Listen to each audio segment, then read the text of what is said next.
Now we welcome in Tim Watkins into the Minor Lounge. He is the publisher of BearsIllustrated.com. Tim, how are you doing?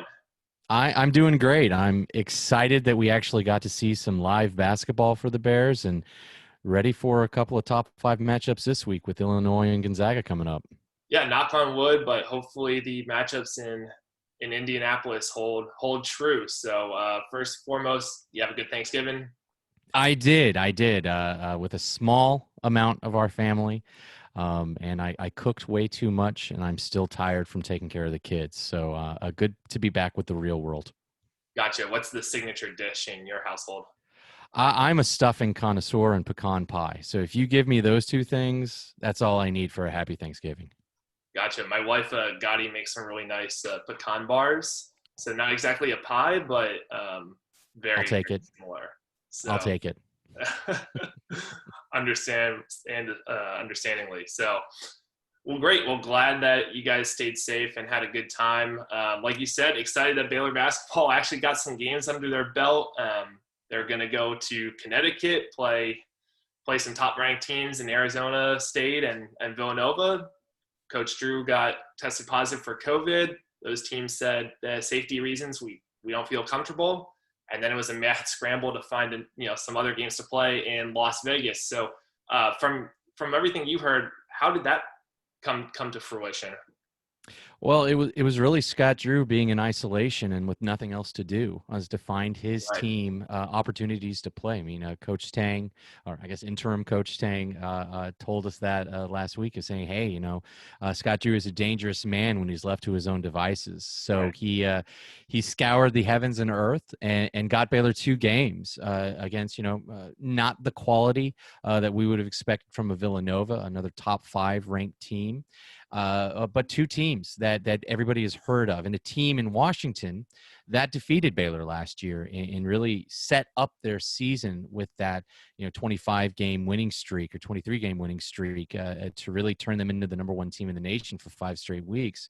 So it was a chance for Baylor to exact a little bit of a revenge, and I know Coach Tang and the guys enjoyed that immensely. Hopefully they'll be able to keep those winning ways going, but it's two tests down, and I think any game that Baylor is able to get in this year should be appreciated. We've seen that in college football. We've seen that in professional sports and all over the United States with the coronavirus, COVID-19, impacting everything in daily life, obviously. So any chance that Baylor can get on the hard court, play a basketball game, continue to build a resume that hopefully provides them a Big 12 title, a number one seed, that has to be appreciated. And Scott Drew was able to get two of those in this weekend. Absolutely. So let's dive into those. Like you said, everyone, Coach Tang leading the charge. First game against Louisiana, the Bears won 112-82. You were all over that one. What did you see in that season opener? It was an explosive display of outside shooting, making 15 of 27 3-point shots. We got our first real look at Adam Flagler, which we'd been hearing about him the last year as a redshirt, as he's going to be good. He's going to be good. Don't worry about losing Devontae Bandu, who was an exceptional sixth man and first guard off the bench. I kept hearing Adam Flagler can be better, and 2 games in, it's not crazy because he's been exceptional. We'll have to see his toughness in games. Bandu really won some games last year for the Baylor Bears just with his shooting, his defense. He was a strong guard. I think Flagler, the questions about him on the defensive end have yet to be answered, but shooting the ball, he's making half of his three-pointers. He's averaging 14 points a game. He's been everything you want from a first guard off the bench. And then LJ Cryer, the man that was born to score points, scoring 30 points a game at Katy High School. Now shooting in that first game, he made his first 3 shots. They were all perfect in rhythm, wide open off of tremendous ball movement. The shooting was just exceptional. I mean, I was just giddy to see Baylor basketball. College basketball is my favorite thing. Don't tell my family. It's just everything that I love. I've always been a huge college basketball fan. So seeing the Bears on hopefully the doorstep of a special season just demolish the second best team in the Sun Belt Conference. So this isn't a bad team. This is a team that should be able to compete for an NCAA tournament bid. And they had their way with them. Make no mistake about it. So it was a dominant offensive performance. The defense was hit or miss. There's some things to tighten up, which is to be expected. But there were a lot of positives, 5 different players scoring in double digits. Everybody except for Jordan Turner, who barely played 2 minutes, getting on the board. Really all 9 of the core guys in the rotation scoring at least 5 points, and Mark Vidal being the guy that scored the fewest at 5. You'll take that balance. You'll take that explosion from the offense, and you'll trust that the defense will continue to improve. And we saw that in game 2 against Washington. Yeah, the question of who were going to be the extra guards off the bench this year was really answered. I thought that game, Flagler and Cryer there, just shooting an array of threes, and I think Flagler even took a charge, and they were going to try to dial up a play for him to reward him for his defensive efforts, and he said no, give it to Cryer, because Cryer was hot at that time. So it just kind of goes to the unselfishness that this team seems to be playing with already. You made an interesting point about Devontae Bandu coming off the bench, 6th man of the year last year in the Big 12. He really definitely spearheaded some comeback efforts and helped Baylor. Was basically the reason Baylor won a couple games. Most notably comes to mind was that Oklahoma State game and the Texas Tech senior night, where he went off and really helped a struggling Baylor team. But he wasn't always a guarantee. He wasn't a sure thing off the bench. It seems like Adam Flagler could be kind of like a sure thing off the bench, consistently 10 points a night off the bench or whatever, which I would think makes Baylor even more dangerous this year. I would agree with that. I think Bandu at his highest heights would provide more than what an Adam Flagler is going to do, especially as a sophomore. Bandu was a senior, by the way. So we're comparing a senior Bandu who played heavy minutes in junior college, played 2 years at Baylor, had a lot of experience. Flagler had a strong freshman year at Presbyterian, had a couple of games against marquee opponents, but was really untested at the highest level. He's going to, I agree. I think he's going to have a safer floor, but not the highest heights. He's going to be a steadier presence, which was an issue at times last year for the Bears, was that bench scoring. Really, you were looking at Devontae Bandu, you were looking at Matthew Myers, and whatever you could get from Tristan Clark as your main bench points. Now you got JTT coming off the bench. As long as he is coming off the bench, who knows where that might change if Flo Thamba can hold him off. You're looking at Adam Flagler. You're looking at an improved junior version of Matthew Meyer, LJ Cryer. You have a lot more firepower off the bench from a team that was ranked number 1 and returns 4 of 5 starters, including a preseason All-American in Jared Butler. Yeah, definitely dangerous. So we'll see how that continues to improve throughout the year, especially with these top 5 matchups coming up. Night 1 to night 2 against Washington this time around, Bears provide a similar array of dominance in 3-point shooting and field goal shooting. Played much better defense, I thought. What was your takeaway from between night 1 and night 2? It was a different game. Louisiana wanted to get up and run with the Bears a little bit more. They played more of an aggressive man defense. They tried to press the Bears quite a bit. That didn't work out.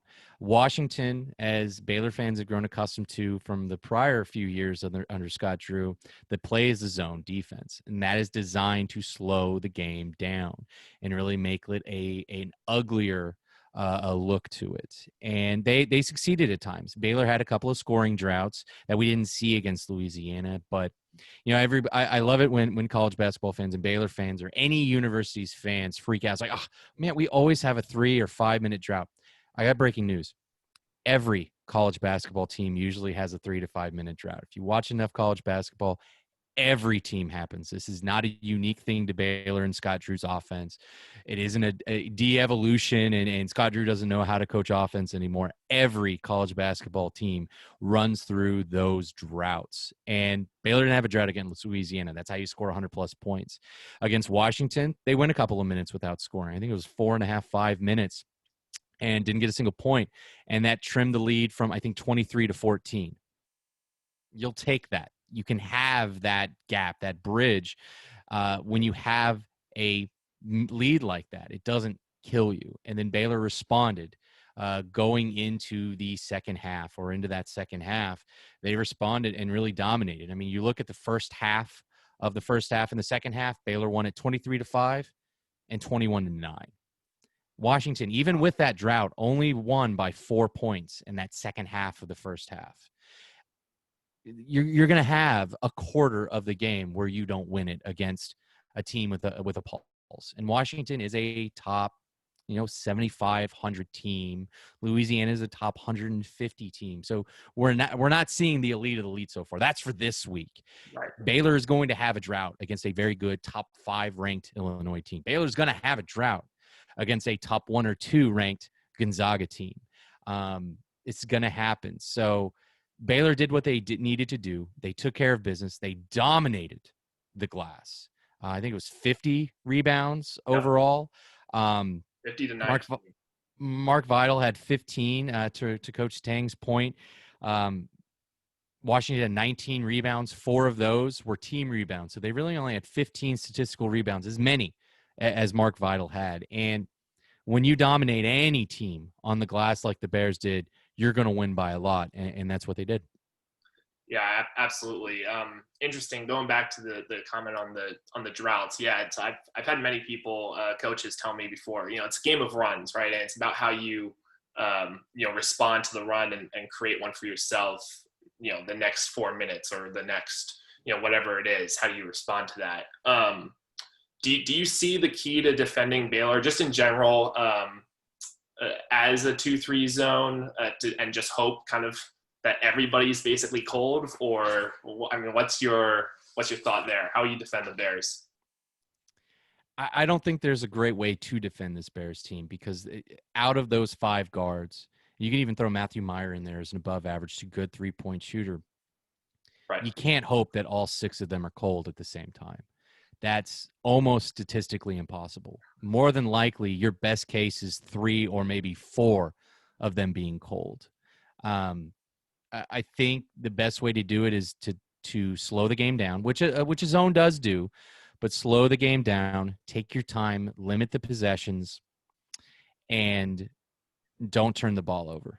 Because with Baylor's 3-guard lineup, they're going to get out and they're going to run on you. Oh, you also can't miss a lot of shots because Baylor's going to run off of misses too when Mark Vidal gets the ball, and he has the ability to push it up the court either with outlet passes or dribbling himself. So this is going to be a very difficult team to beat in my mind unless you outscore them.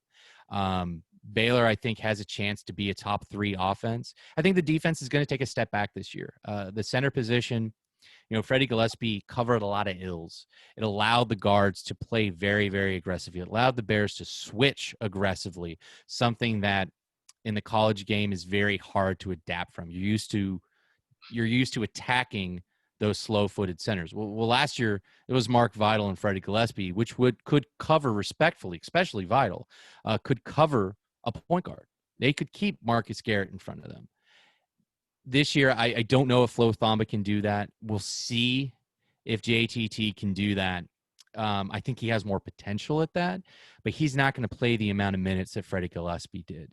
You're going to see a lot more Flo Thamba than you did last year. And if Flo Thamba has improved considerably over what we saw the last 2 years, that might not be a deal breaker for the Bears.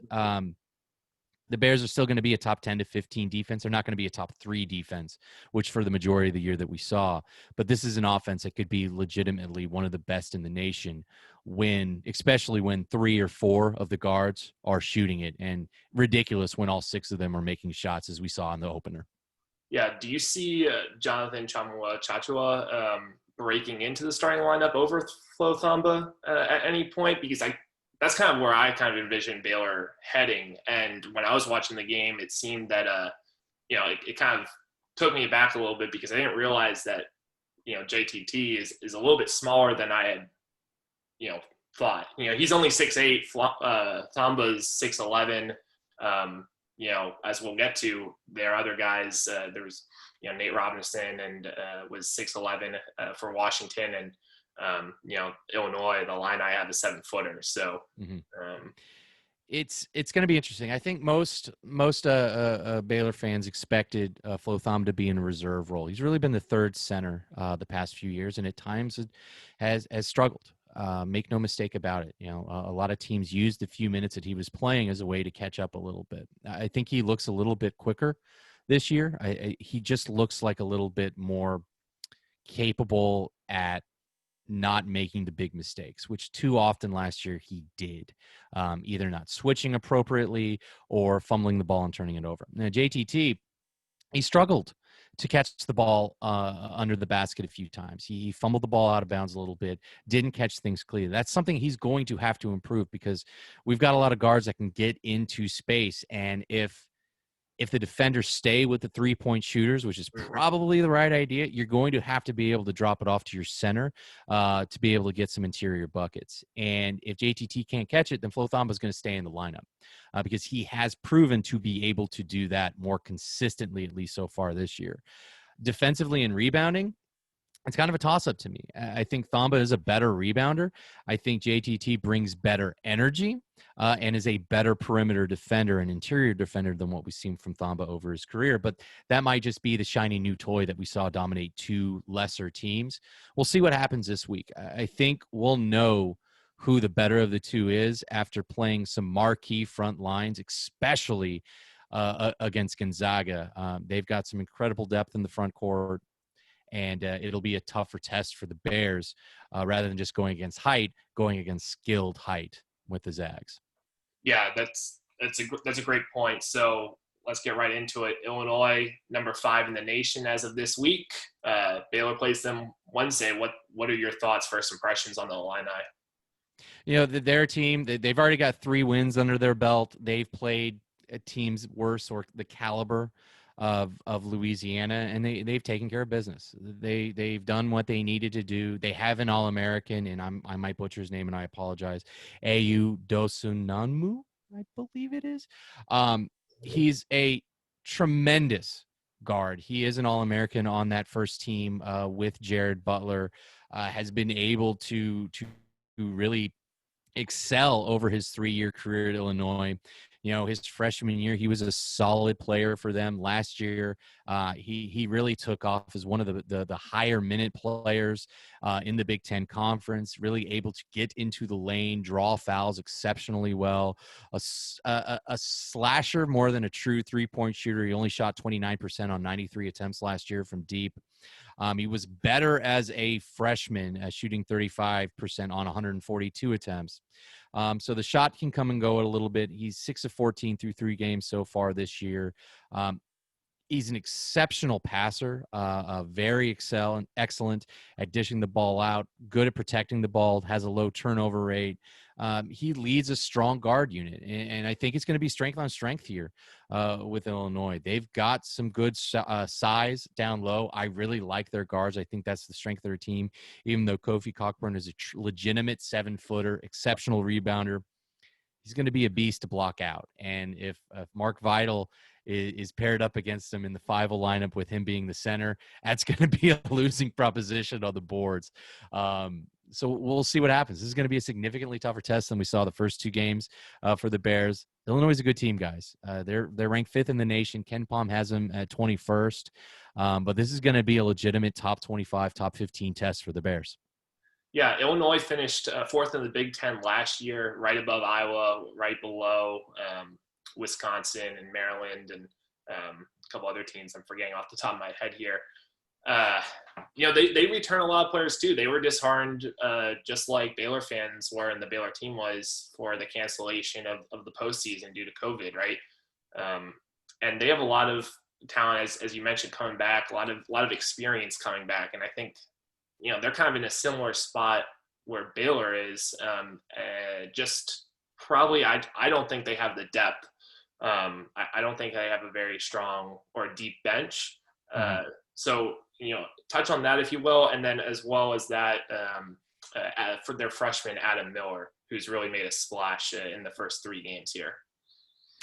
Yeah, they're definitely a little bit more top heavy than the Bears. Last year they were 261st in the nation in bench minutes, so they really rode their starters. Dosunmu, Cockburn, really played a ton of minutes for them. Trent Frazier is their lead point guard. DeMonte Williams played a lot for them, and those guys are all back, and they're playing heavy minutes for them again, even though Jacob Durandison is starting at power forward, and then Adam Miller is that freshman that has really joined for them. He is a strong shooter and somebody to really watch out for. So to me, the bench is going to have to win these minutes. You're going to have to get them in foul trouble with slashing.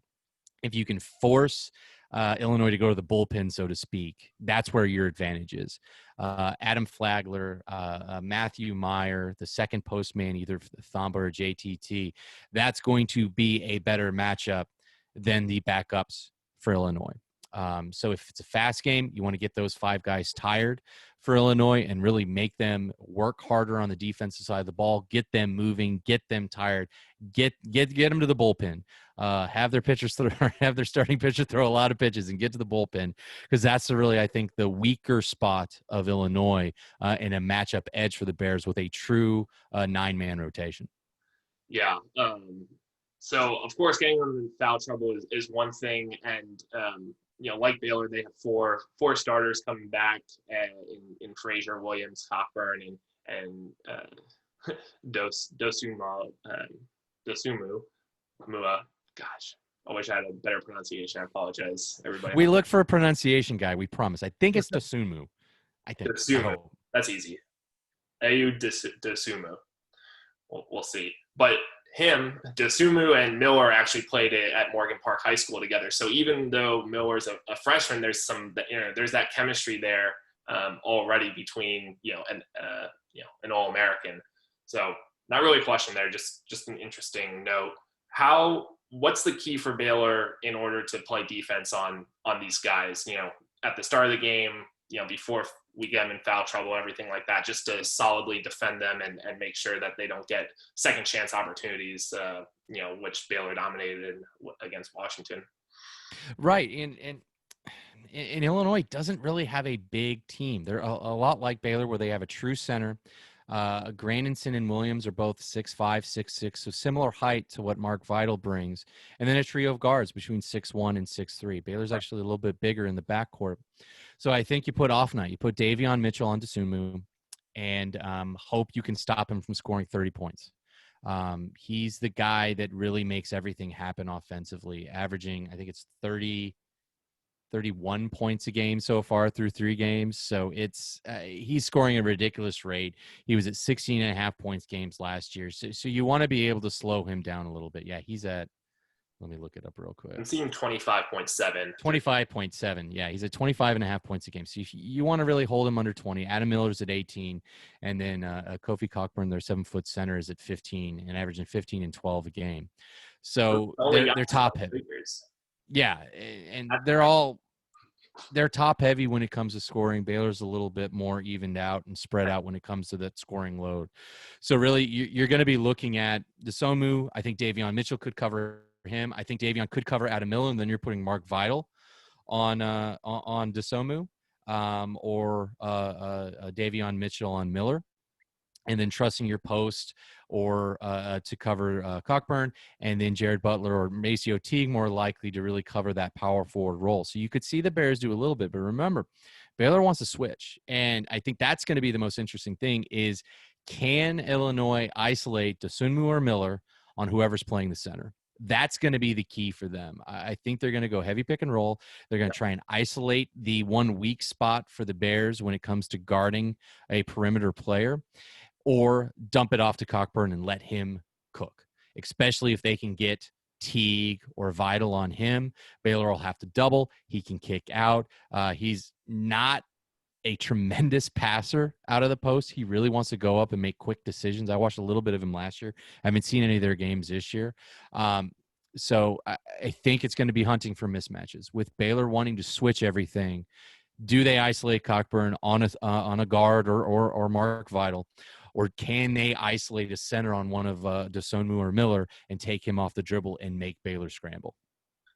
Yeah, I would agree with that. Cockburn's probably going to have to be a force inside and look for those mismatches, either inside for easy bunnies or to get them, to redistribute the ball outside for open 3-pointers, and then conversely on Illinois' defensive end, I think they're going to rely on Cockburn a lot to make sure that he cleans up misses and doesn't allow Baylor second chance opportunities. I think that was one of the kind of fun things we saw in Vegas was that Baylor was doing a lot of just offensive rebounding, and if they weren't offensive rebounding it, they were tipping it out. Chama Wachachua was really tipping it out, every chance he got on those rebounding opportunities. So I think Illinois is going to need someone to really, really clean it up. And I think that's where Flo Thamba could be relied on, because at 6'11", he's the tallest guy on the Bears roster. So, JTT is 6'8", and Vital is like 6'5", 6'6". So, Right. Giving us is there. To me, this is a game where it wouldn't be the worst thing to put Zach Loveday out there, who is a true 7-footer as well. It is true. He doesn't have the strength down low. Really, you're just looking for 5 fouls at that point. And that's really what you want from Loveday at that point. He is a capable shooter from deep, so maybe you can use him in a true 5-out lineup. I think that's the long-term vision for what Baylor wants to do with Zach Loveday. I don't think he's ready for that yet, especially physically against another true 7-footer. But this is the first game where you might actually have to have 15 fouls on their center, and you're going to have to use your fouls. You're going to have to send him to the free throw line. He shot, he is shooting 68.5% from the free throw line this year. Last year he was at 67%. So he's a capable free throw shooter, good, quite even. He's a guy that you'd rather send him to the free throw line and use those 15 fouls than have him dunk on your head.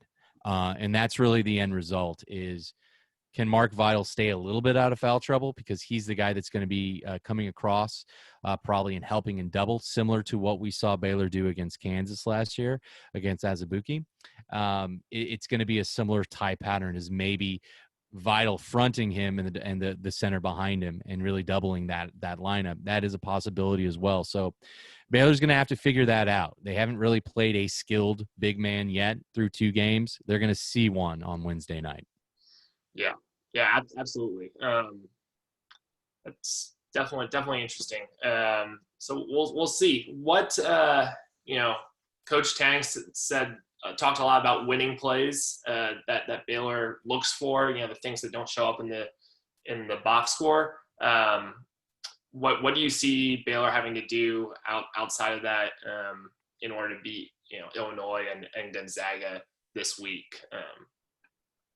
One of the things that I noticed, especially in the first game, was JTT sealing off his defender in the paint as guards went in for layups. He did that 3 or 4 times, and that's just one of my favorite things to watch as a basketball fan, is I love watching off the ball and seeing what players do. And I think that's going to be a key small little thing where Baylor has to be able to protect and seal off the shot blocker for Illinois in Cockburn to make sure that they can finish those layups inside. If there is a weakness for Baylor, it is getting their shot blocked. That's something that they struggled with mightily last year.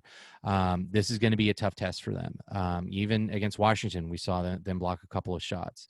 So being able to seal off those lanes, really act as an offensive guard and open up a lane down the middle of the paint for Mitchell, for Butler, for Teague to be able to get in there and finish with ease. We're going to have to get a couple of those plays to really work. So that's just one of the small things. To your point earlier, tipping the ball out. To be able to jump over a true 7-footer and grab the ball, it's a lot more difficult than just swiping over your head and tipping it out. So I think that's another small thing that Baylor can do to make sure, and hustling, which is never a question for guys like Davion Mitchell, for Mark Vital, really getting up on them and making them work on the offensive side. Again, tiring them out, every once in a while, stretching them. Doing a soft press, getting that one-on-one guy, making him work the ball all the way across half court, take 7 seconds, get some turnovers that way and really make them work. Those are the free plays that I think Baylor can really do against Illinois on Wednesday.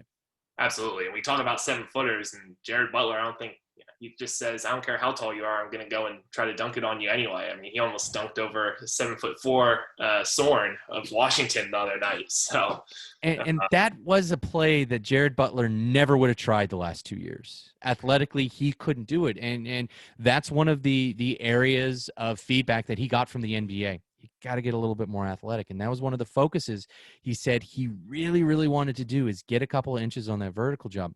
That tomahawk jump over a 7'4" guy, Jared Butler got some hops now, baby. He got up there, and he didn't front rim it. He back rimmed it. should have had it. He absolutely should have had it. He back rimmed that thing, and that's exciting for his potential pro prospects. And he can start finishing some of those dunks. And I remember earlier in the game there was an alley-oop that Butler just mistimed it a little bit, and he had to lay it in. And the bench was all excited. He laid it up, and they're like, come on. So just showing that athleticism and some of the improvements that he's made, that's really, really exciting, because he got up there. I don't think he would have done that the last 2 seasons. Yeah, it got me, in a blowout. It got me off my seat. And like you said, he back rimmed it. It was a bad miss. Chalk that up to a bad miss. That's one he should have had, and it would have been all over the Sports Center and the highlight reels. Real quick, the coaching matchup. Let me take you in a time machine flashback. If I had the graphic, we'd have a flashback graphic here. But 2016, 2017, Brad Underwood was coaching Oklahoma State Cowboys. It was his only season as the head coach for them. January in 2017, he faced Baylor on a Saturday at the Farrell Center in Waco. They lost by 4 points, number 2 Baylor, and that led them to their first number 1 ranking in program history. So you kind of have that little history between the 2 head coaches. But can you just talk a little bit to the coaching matchup here between hopefully Scott Drew, who's supposed to be back for it, and Brad Underwood? Brad Underwood's a good coach. Had success at SFA for 3 seasons, winning 32, 29, and 28 games, going to the NCAA tournament all 3 of those years, winning the conference title, and then getting the job at Oklahoma State. And Oklahoma State let him go. They didn't want to pay him, simply put. And he went to Illinois. He's had an okay run there. He went 14-18 his first year, 12-21 in his second year, and really turned it on to a 21-10 team last year that was going to be in the NCAA tournament, one of the hotter teams going into the tournament as well. So they had a lot of angst, like Baylor fans did when the season ended prematurely. They felt that they had a wasted opportunity both in the Big 12 tournament as well as the NCAA tournament. They're 3-0 this year. They return 4 of their 5 starters. He's a good coach, and he's had success at all of his universities. Really, only 2 seasons, his first 2 at Illinois, where he didn't win 20 games. He's pretty much a lock to win 20 games this year, pending health, and actually playing 20 games, I guess. So it's going to be a matchup. Scott Drew had his number when he was Oklahoma State, but and that was still a 20-win Oklahoma State team. So they were not what they were under Mike Boynton after Underwood left.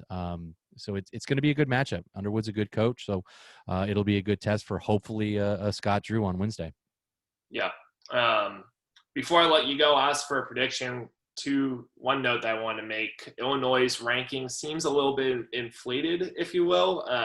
Some bad losses by Virginia and Villanova over the weekend. Virginia lost to San Francisco, and Villanova lost to Virginia Tech. Right. But it seems a little, they seem top heavy, and they seem a little inflated. And now there's 3 Big Ten teams in the top 5. I don't know if that means anything. That just, sometimes that's how the dice roll, so to speak. What's your prediction for this Wednesday? I think they're a legitimate top 10 team. The losses by Virginia and Villanova definitely pushed them up the bracket, and they haven't played anybody yet. Baylor has played the best of the 5 teams he's played in Washington, and we saw what happened. Illinois had similar games, so they get the benefit of the doubt with all the preseason All-American, the returning talent, just like Baylor would. You don't get ranked by what you've done anymore. It's really what you think they're going to do at this point of the season. So I think it's going to be a close game. I think Baylor probably wins. Ken Palm has them as a 71% chance of winning. I think that's about right. I think Baylor wins 7 of those 10 games. Put me down for a higher scoring game. I think it's going to be probably a 6 to 8 point game with Baylor in the upper 70s, low 80s. So say 79-72 Baylor. Gotcha. Yeah, good point. Illinois and Baylor are both averaging basically 99 points a game. I think Baylor's right at it. I think Illinois is at 98.7 points a game. One interesting note is Illinois has struggled with Ohio over the weekend. They only won 77-75, so they won a 2-point victory there. Their other 2 teams, they won by 60 or 59 and 62. So yeah, they did what they needed to do. I'm with you. I think Baylor pulls away late simply because I think they have the depth in their arsenal to just throw too much at the Illini. I'll say 85-75. I think it will be higher scoring for sure. All right. I'll take either one of those. As long as the green and gold goes in undefeated to Gonzaga on Saturday, I'll be happy. That's all Baylor fans want at this point. But Tim, thank you so much for hopping into the Miner Lounge, joining me here, discussing some Baylor basketball. Where can everybody find you, sir? Oh, always at BearsIllustrated.com, at Tim Watkins 04, at Baylor 247 as well. Love you guys to check out the site. We're a growing community thanks to Andrew and some of the other experts that we have, and always got to plug Bears Illustrated as much as I can. Absolutely. Thank you so much, Tim. Thanks, sir.